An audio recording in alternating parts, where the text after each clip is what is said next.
Dhaka central university ভর্তি পরীক্ষা 2025-26 শিক্ষাবর্ষের B ইউনিটের ভর্তি পরীক্ষা সম্পন্ন হয়েছে। ভর্তি পরীক্ষা সম্পন্ন হওয়ার পরে রেজাল্ট প্রকাশিত করা হয়েছে।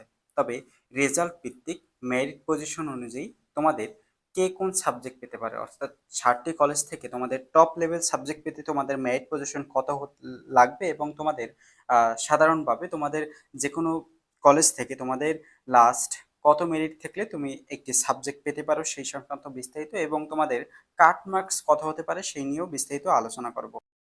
দেখো শিক্ষার্থী বন্ধুরা, এখানে যে তোমাদের টপ লেভেলের সাবজেক্টগুলো যে রয়েছে, যেমন এখানে যে তোমাদের 10টি সাবজেক্ট রেখেছি, এখানে শুধু টপ লেভেলের সাবজেক্ট যেমন রয়েছে English, economics, accounting, finance, political science, statistics, math, management, marketing আর ইসলামিক স্টাডিজ। এই সাবজেক্টগুলো রয়েছে তোমাদের বি ইউনিটের টপ লেভেলের সাবজেক্ট সকল গ্রুপের, যেমন সায়েন্স, আর্টস, কমার্স 3টি গ্রুপের জন্যই এই সাবজেক্টগুলো অন্তর্ভুক্ত, তবে টপ লেভেলের সাবজেক্ট। এই সাবজেক্টগুলো পেতে হলে তোমাদের উইদাউট জিপিএ, অর্থাৎ তোমাদের জিপিএ ছাড়া তোমাদের থাকতে হবে 60-এর মধ্যে, তোমাদের থাকতে হবে 70-এর মধ্যে তোমাদের থাকতে হবে, 70 প্লাস থাকলে উইদাউট জিপিএ, তাহলে কিন্তু এখানে টপ লেভেলের সাবজেক্ট তুমি একটা পেতে পারো। আর যারা উইদাউট উইদাউট 55 থেকে 60-এর মধ্যে আসো, তোমরা এখান থেকে বলতে অন্যান্য যে সাবজেক্টগুলো রয়েছে এই সাবজেক্ট বাদে যে অন্যান্য যে সাবজেক্টগুলো রয়েছে, যেমন হিস্টোরি, যা তোমাদের সাবজেক্টগুলো দেখাবো, তো তোমরা সাবজেক্ট পেতে পারো উইথ লাস্ট কাট মার্কস। এবং তোমাদের যে 120, অর্থাৎ 120 উইথিন যে যে তোমাদের জিপিএ রয়েছে, যেমন তোমাদের যদি 90 প্লাস যদি থাকে, তোমার উইথ জিপিএ 90 প্লাস যদি থাকে, তাহলে তুমি এখান থেকে একটি টপ লেভেলের সাবজেক্ট পাবে। আর যারা জিপিএ উইথ জিপিএ যাদের 70 প্লাস থেকে 75-এর মধ্যে তোমরা যারা রয়েছে, তোমরা লাস্ট যে কোনো একটি সাবজেক্ট পাবে যে কোনো কলেজ থেকে। এখন আসি তোমাদের এখানে যে টপ লেভেলের সাবজেক্ট বাদে, এই যে টপ লেভেলের সাবজেক্ট বাদে তোমাদের যে বাকি যে সাবজেক্টগুলো রয়েছে যা তোমরা এখানে দেখতে পারবে। দেখো এখানে যে তোমাদের টপ লেভেলের সাবজেক্ট বাদে বাকি সাবজেক্টগুলো এখানে রয়েছে। এখানে যে তোমাদের বাকি সাবজেক্টগুলো রয়েছে, যেমন সোশ্যাল ওয়ার্ক, বাংলা, তোমাদের সোশ্যালজি, জিওগ্রাফি, হিস্ট্রি, আরবি, সাইকোলজি, ইসলামিক হিস্ট্রি, দেন ফিলোসফি, এগুলো রয়েছে তোমাদের বাকি যে টপ লেভেলের সাবজেক্ট বলে যে বাকি যে সাবজেক্টগুলো রয়েছে, যাদের তোমাদের লাস্ট পজিশন থেকে তোমরা এই সকল সাবজেক্টের অন্তর্ভুক্ত হতে পারবে। অতএব তোমাদের এখানে কিন্তু ভাগ ভাগ করে তোমাদের রেখেছি। তবে তোমাদের কলেজ ভিত্তিক কিন্তু সাবজেক্ট আসন সংখ্যা রয়েছে। এখন আসি তোমাদের যে এই যে তোমাদের সাবজেক্টগুলো রয়েছে, এই সাবজেক্ট অনুযায়ী কোন কলেজের থেকে তোমাদের লাস্ট কতদূর তোমরা সাবজেক্ট পেতে পারো সেটা নিয়ে আলোচনা করব। দেখো এখানে ঢাকা কলেজ থেকে 681টি আসন সংখ্যা রয়েছে এবং তোমাদের ইডেন কলেজ থেকে রয়েছে 785টি, তিতুমির কলেজ থেকে 765টি, বাংলা কলেজ থেকে 680টি, সরি এখানে 68টি টাইপিং মিস্টেক। দেন তোমাদের নজরুল কলেজে রয়েছে 529টি, সরোয়ার্দী কলেজে 465টি আর বদরুন্নেসা কলেজে 593টি আসন সংখ্যা রয়েছে। এখানে টোটাল টোটাল আসন সংখ্যা রয়েছে 4492টি। এই যে 4492 ষাটটি কলেজে এই আসন সংখ্যা বিন্যাস করেই তোমাদের কিন্তু লাস্ট পজিশন সকল কলেজে কিন্তু এই সকল সাবজেক্টগুলো তোমাদের প্রোভাইড করা হবে। এখানে যে তোমাদের সাবজেক্টগুলো রয়েছে এই সাবজেক্টগুলো প্রোভাইড করা হবে। এখন আসি তোমাদের কলেজ ভিত্তিক লাস্ট কত দূর পর্যন্ত তোমরা সাবজেক্ট পেতে পারো। ফার্স্ট অফ অল আসি টপ লেভেলের সাবজেক্ট। ঢাকা কলেজ থেকে টপ লেভেলের সাবজেক্ট পেতে হলে তোমাকে 1200-র মতো থাকতে হবে। ইডেন কলেজ থেকে এই যে টপ লেভেলের সাবজেক্টগুলো রয়েছে, এই টপ লেভেলের সাবজেক্টগুলো পেতে হলে তোমাকে ইডেন কলেজে পেতে হলে তোমাকে অবশ্যই 1500-র মধ্যে থাকতে হবে। মেরিট পজিশন 1500-র মধ্যে থাকতে হবে। আর তিতুমির কলেজে এই যে টপ লেভেলের সাবজেক্টগুলো রয়েছে এই সাবজেক্টগুলো পেতে হলে তোমাকে থাকতে হবে 2000-এর মধ্যে। দেন তোমাদের বাংলা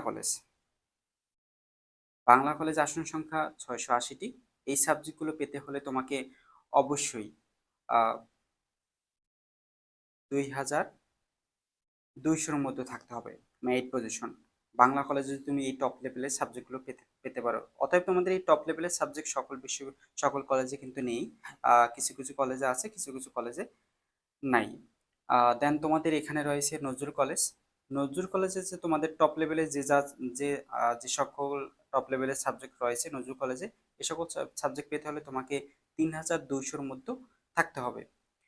দেন তোমাদের সরোয়ার্দী কলেজে টপ লেভেলের সাবজেক্ট পেতে হলে তোমাকে অবশ্যই 3000-এর মধ্যে থাকতে হবে।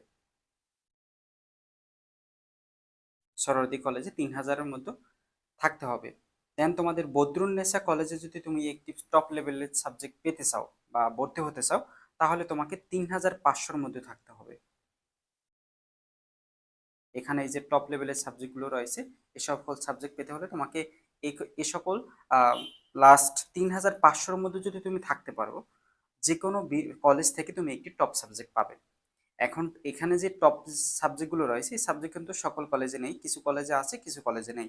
অতএব তোমাদের যদি যে কোনো কলেজ থেকে তুমি চাচ্ছ যে কোনো কলেজ থেকে একটি টপ লেভেলের সাবজেক্ট তুমি পেতে চাচ্ছ, অতএব তাহলে তোমাকে 3500-র মধ্যে তোমাকে থাকতে হবে।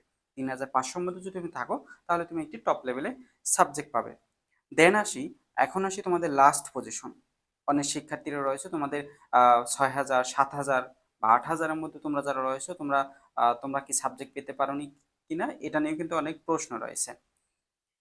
এখন আসি এখানে যে তোমাদের এগুলো রয়েছে তোমাদের টপ সাবজেক্ট, আর বাকি সাবজেক্টগুলো রয়েছে এখানে। এই সাবজেক্ট নিয়ে টোটালি তোমাদের কোন কলেজ থেকে লাস্ট কত দূর পর্যন্ত সাবজেক্ট পেতে পারে। যেমন তোমাদের ঢাকা কলেজ থেকে সাবজেক্ট পেতে হলে লাস্ট তোমাকে 4500-র মধ্যে থাকতে হবে লাস্ট। ইডেন কলেজে তোমাকে সাবজেক্ট পেতে হলে তোমাকে 4800-র মধ্যে থাকতে হবে। দেন তোমাদের তিতুমির কলেজে লাস্ট তুমি যদি একটি সাবজেক্ট পেতে চাও, তাহলে তোমাকে 5500-র মধ্যে থাকতে হবে। তিতুমির কলেজে যে কোনো একটি সাবজেক্ট পেতে হলে তোমাকে 5500-র মধ্যে থাকতে হবে। যেমন রয়েছে তোমাদের বাংলা কলেজ থেকে তোমাকে যে কোনো একটি সাবজেক্ট পেতে হলে তোমাকে অবশ্যই 7000-এর মধ্যে থাকতে হবে বাংলা কলেজে। দেন তোমাদের নজরুল কলেজে যে কোনো একটি সাবজেক্ট পেতে হলে তোমাকে অবশ্যই 7500-র মধ্যে থাকতে হবে। 7500-র মধ্যে থাকতে হবে। দেন বাকি যে দুইটি কলেজ রয়েছে, যেমন তোমাদের সরোয়ার্দী কলেজে তুমি যদি একটি সাবজেক্ট পেতে চাও, তাহলে তোমাকে অবশ্যই 8000-এর মধ্যে থাকতে হবে। আর বদরুন্নেসা কলেজে তোমাকে যদি ভর্তি হতে চাও, তাহলে তোমাকে অবশ্যই 9000-এর মধ্যে থাকতে হবে। বদরুন্নেসা কলেজে 9000-এর মধ্যে থাকতে হবে। অতএব লাস্ট কথা হচ্ছে, তোমাদের যদি 9000-এর মধ্যে যে সকল শিক্ষার্থী বি ইউনিট থেকে তুমি যদি যে কোনো মেরিট পজিশনে থাকো 9000-এর মধ্যে, তাহলে তুমি এখানে যে কোনো একটি সাবজেক্টের তুমি অন্তর্ভুক্ত হতে পারবে। অর্থাৎ যে কোনো কলেজ থেকে যে কোনো একটি সাবজেক্ট, এখানে যে সাবজেক্ট রয়েছে 20 থেকে 21টি যে সাবজেক্ট রয়েছে, এই সাবজেক্ট থেকে একটি সাবজেক্ট তুমি অন্তর্ভুক্ত হতে পারবে। অতএব তোমরা এখন অ্যানালাইসিস করে যে তুমি কত মেরিট পজিশনে আসো বা তোমার কাট মার্কস কত হতে পারে, এটি নিয়ে তুমি অ্যানালাইসিস করে তুমি নিজেই একটা সিলেক্টেড করতে পারো যে তুমি এই কলেজ থেকে এই সাবজেক্ট পেতে পারো। এটা নিয়ে কিন্তু তুমি একটি নির্দেশনা বা নিজেরই একটি তোমার একটা আইডেন্টিফাই বা একটা মাইন্ডেড হয়ে যাবে।